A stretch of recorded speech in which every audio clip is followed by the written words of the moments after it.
আসসালামু আলাইকুম। এটিএন বাংলা সংবাদে সবাইকে স্বাগত জানাচ্ছি। আফরোজ আক্তার কামাল।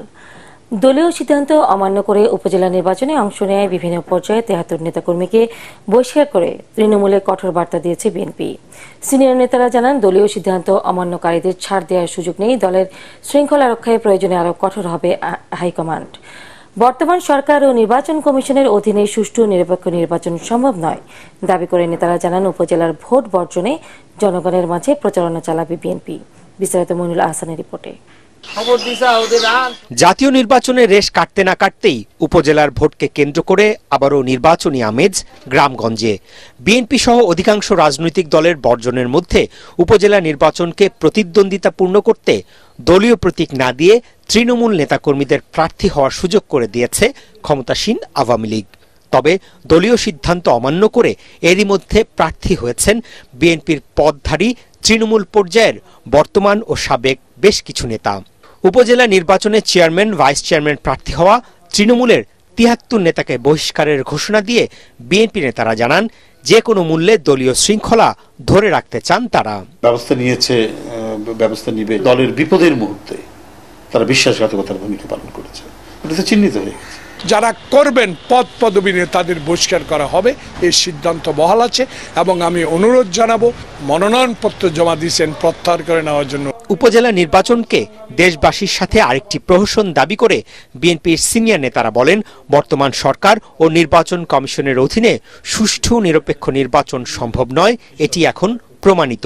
কদিন আগেই আমরা ডামি নির্বাচন বর্জন করলাম, এই জন্য মানুষদেরকে তাদের কাছে আমরা কৃতজ্ঞতা জানালাম। তো তারপরে হঠাৎ উপজেলা নির্বাচন, এটাও তো শেখ হাসিনার অধীনে, ওই একই নির্বাচন কমিশনের অধীনে। তাহলে এইখানে আমরা কোন যুক্তিতে এটা আমরা যাব? এই সরকার অধীনে কোনো নির্বাচন না, এই সরকার অধীনে নির্বাচন করা অর্থ জীবন শেষ। জাতীয় নির্বাচন 18 সালে গেলাম, আমরা করতে দিল না। তারপর উপজেলা বলেন, লোকাল নির্বাচন, মেয়র বলেন, বিভিন্ন সিটি কর্পোরেশনে আমাদের দল থেকে নির্বাচিত হওয়ার পরে তারা দায়িত্বটাই পালন করতে দেয়নি, তাই না? সে জায়গায় যেও তো লাভ নাই। ৮ মে ভোট গ্রহণের মধ্য দিয়ে 4 ধাপে 881টি উপজেলায় হতে যাচ্ছে নির্বাচন। মইনুল আহসান, এটিএন বাংলা, ঢাকা। আওয়ামী লীগ নয়, ক্ষমতায় যেতে বিএনপি বিদেশি প্রভুদের দাসত্ব করছে বলে মন্তব্য করেছেন আওয়ামী লীগের সাধারণ সম্পাদক ওবায়দুল কাদের। শেরেবাংলা AK ফজলুল হকের ৬২তম মৃত্যুবার্ষিকী উপলক্ষে ঢাকা বিশ্ববিদ্যালয় এলাকার তার সমাধিতে শ্রদ্ধা নিবেদন শেষে এসব কথা বলেন তিনি।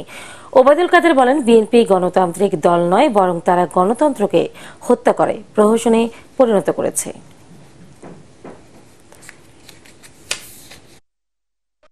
এই তকমাটা বিএনপির সঙ্গে লেগে আছে। তারাই দাসত্ব করে ক্ষমতা পাওয়ার জন্য। তারা জনগণের সমর্থনকে তারা মূল বিষয় হিসেবে মনে করে না। তারা মনে করে যে বিদেশি প্রভুরা তাদের দাসত্ব করলে ক্ষমতা রক্ষা করা যায়, ক্ষমতায় যাওয়া যায়। বিএনপিকে কোনো গণতান্ত্রিক দল আমি মনে করি। জলবায়ুর বিরূপ প্রভাব মোকাবেলায় চাষাবাদ পদ্ধতি বদলে ফেলেছেন কুড়িগ্রামের কৃষকরা।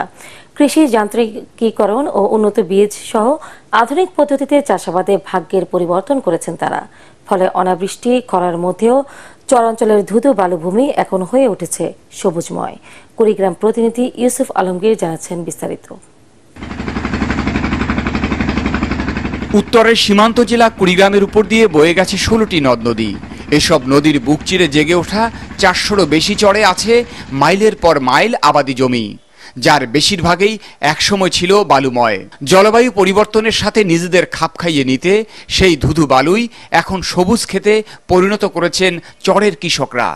বর্ষা মৌসুমের 3 মাস বাদে বছরের 9 মাসেই সেখানে ফলছে নানা জাতের ফসল। তারা সবাই জানেন এই বৈশ্বিক উষ্ণতা বাড়ার পিছনে আমাদের কোনো কারণ নেই, আমরা এটাতে কন্ট্রিবিউট করিনি। উন্নত বিশ্বের কারণে এই ঘটনাটা ঘটছেন, এটা সম্পর্কে তাদের পরিষ্কার ধারণা আছে। আমাদের চর এলাকায় আগে কিছু হইতো না, এখন করলা পটল বেগুন চাষ করি। প্রতি বর্ষা মৌসুমে বন্যা ও নদী ভাঙনে ব্যাপক ক্ষতির মুখে পড়েন চরবাসী। এ ক্ষতি পুষিয়ে নিতে বন্যার পানি নেমে যাওয়ার পর বালু সরিয়ে কিংবা পলি পড়া জমিতে মিষ্টি কুমড়া, পটল, করলা, আলু, বাদাম, রসুন সহ বিভিন্ন ধরনের ফসল বুনছেন তারা। বেশিরভাগ চাষাবাদই হচ্ছে সমালয় ভিত্তিতে আধুনিক কৃষি যন্ত্রপাতি ও উন্নত বীজ ও সারের মাধ্যমে। আমি ওই যান্ত্রিক চাষাবাদের মাধ্যমে করতেছি, যদি ভালো হয় তা আমরা সামনেতে ব্যাপকভাবে আমরা ইয়ার সম্প্রসারণ ঘটাবো। কৃষি বিভাগ জানায় কুড়িগ্রামের বেশিরভাগ চর এখন শস্য শ্যামল উর্বরা, যা খাদ্য চাহিদা মেটানোর পাশাপাশি স্থানীয় কৃষি অর্থনীতিতে ব্যাপক অবদান রাখছে। সরকার কৃষিতে 50% ভর্তুকিতে কৃষি যন্ত্রপাতিগুলো সরবরাহ করছে কৃষকদের মাঝে। আমাদের চরাঞ্চলের কৃষকরা সেই সুবিধা গ্রহণ করছে এবং তাদের চরাঞ্চলের যান্ত্রিকরণে সম্মিলিত হচ্ছে। চরাঞ্চলের কৃষকদের উন্নত বীজ এবং কৃষি সহায়তা আরও সহজ করা গেলে এই অঞ্চলের খাদ্য ভাণ্ডার গড়ে তোলার পাশাপাশি জলবায়ুর প্রভাব মোকাবিলাও সম্ভব হবে বলে মনে করছেন সংশ্লিষ্টরা। ইউসুফ আলমগীর, এটিএন বাংলা, কুড়িগ্রাম। খেলার খবর। টি-20 ক্রিকেট ইতিহাসে সর্বোচ্চ রান করা তাড়া করে জয়ের রেকর্ড করল পাঞ্জাব কিংস। ইডেন গার্ডেন্সে কলকাতা নাইট রাইডার্সের দেয়া 262 রানের জয়ের টার্গেটে 8 বল হাতে রেখে মাত্র 2 উইকেট হারিয়ে টপকে যায় পাঞ্জাব কিংস। প্রথমে ব্যাট করে ঝড়ো গতির ব্যাটিংয়ে বড় স্কোরে ভিড় করে দেন 2 ওপেনার ফিল সল্ট আর সুনীল নারিন। 138 রানের জুটিতে সল্ট 37 বলে 75 আর নারিন করেন 32 বলে 71 রান। এরপর ভেঙ্কটেশ আয়ার আর অন্দ্রে রাসেলের ব্যাটে ভর করে 261 রানের বিশাল স্কোর করে কেকেআর। জবাবে ম্যাচ সেরা ইংলিশ ওপেনার জনি বিয়ারস্টোর 48 বলে 108 আর প্রভু সিমরান সিং এবং শশাঙ্ক সিং এর ব্যাটিং তাণ্ডবে জয়ের লক্ষ্যে পৌঁছে পাঞ্জাব। রিয়াল সোসিয়েদাদকে হারিয়ে লা লিগার শিরোপা জয়ের কাছে চলে গেছে রিয়াল মাদ্রিদ। মঙ্গলবার চ্যাম্পিয়ন্স লিগ সেমিফাইনালের বায়ার্ন মিউনিখের মুখোমুখি হবে রিয়াল। তাই গত ম্যাচের একাদশের 9 পরিবর্তনে দল সাজান কার্লো আনচেলত্তি। প্রতিপক্ষের মাঠে প্রথম 20 মিনিটে গোলের জন্য একটি শটও নিতে পারেনি তারা। তবে 29 মিনিটে প্রথম আক্রমণেই গোল পায় মাদ্রিদের ক্লাবটি। তুরস্কের মেসি খ্যাত 19 বছর বয়সী অ্যাটাকিং মিডফিল্ডার আর্দা গিল রিয়ালের জার্সিতে 8 ম্যাচে করেন দ্বিতীয় গোল। তাতেই জয় নিশ্চিত হয়।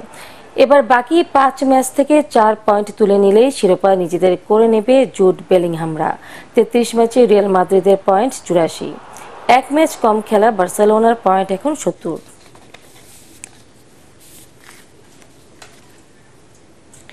পরবর্তী সংবাদ দেখার আমন্ত্রণ জানিয়ে এখনকার মতো শেষ করছি এটিএন বাংলা সংবাদ। ইউটিউবে দেখতে ব্রাউজ করুন youtube/এটিএন বাংলা নিউজ। ধন্যবাদ সবাইকে।